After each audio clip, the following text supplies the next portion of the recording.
آج کا جو ہمارا عنوان ہے نا وہ ہے بعض طلباء کرام ہیں جو رمضان المبارک کے مہینے کی قریب قریب وہ منزل کو پڑھتے ہیں، اور پھر رمضان المبارک کے مہینے میں ان کو بہت پریشانی ہوتی ہے، اور وہ منزل نہ یاد ہونے کی وجہ سے بہت زیادہ پریشان ہوتے ہیں۔ ان سے میں گزارش کرتا ہوں، اور وہ احباب بھی جو اس منزل کی وجہ سے بہت زیادہ کیا ہے وہ پریشان ہیں کہ ان کو منزل یاد نہیں ہے، منزل کمزور ہے، تو وہ منزل کو کس طرح یاد کریں اور کس طرح اس کو پڑھنا چاہیے۔ یاد رکھیے، قرآن پاک کی وہ واحد کتاب ہے جس کو آپ جتنا بھی زیادہ پڑھیں گے، جتنا بھی اس کی زیادہ سے زیادہ تلاوت کریں گے، اتنا ہی آپ کے سینے کے اندر یہ محفوظ رہے گا۔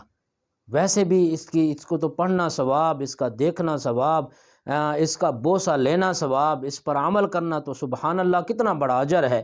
تو قرآن پاک کی آپ بلا ناگہ آپ ایک صفحہ پڑھیں، 2 صفحے پڑھیں، 4 صفحے پڑھیں، سپارہ پڑھیں، لیکن ناگہ نہیں کرنا۔ جو طالب علم چاہتے ہیں نا کہ ہمیں منزل مضبوط یاد ہو، تو ان سے گزارش ہے کہ وہ کیا کریں، بلا ناگہ قرآن پاک کی تلاوت کیا کریں۔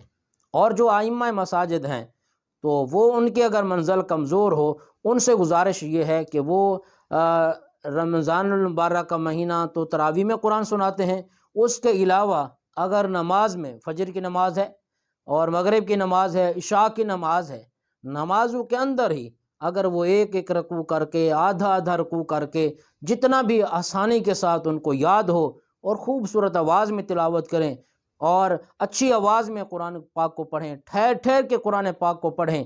اس طرح اگر وہ بھی اپنی ایک ترتیب بنا لیں کہ آج 1 سپارہ ہو گیا، 2 سپارے ہو گئے، 3 ہو گئے، آہستہ آہستہ، لیکن نماز میں اور نمازوں میں پڑھنے کے بعد پھر آپ نے سنتیں ادا کرنی ہیں، نوافل پڑھنے ہیں، تو اس کے اندر بھی کیا ہے، وہی منظر بار بار پڑھیں۔ پھر آپ گاڑی پہ جا رہے ہیں، اس کے اوپر آپ اس قرآن پاک کو وہ پڑھتے جائیں، کام پہ جا رہے ہیں، کام سے آ رہے ہیں، گھر سے باہر نکل رہے ہیں، گھر کی طرف جا رہے ہیں، دکان پہ جا رہے ہیں، دکان سے واپس آ رہے ہیں، بازار میں جا رہے ہیں، واپس آ رہے ہیں، سفر میں جا رہے ہیں، واپس آ رہے ہیں، قرآن پاک کو بار بار پڑھیں، بار بار پڑھیں، بار بار پڑھیں۔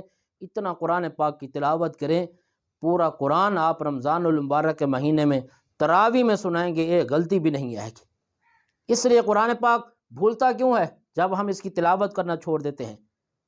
پڑھتے ہیں نہیں، تلاوت کرتے ہیں نہیں، اور بعد میں کیا منزل بھول رہی ہے، قرآن پاک بھول رہا ہے۔ بھولنے کی وجہ کیا ہوتی ہے؟ تلاوت نہ کرنا۔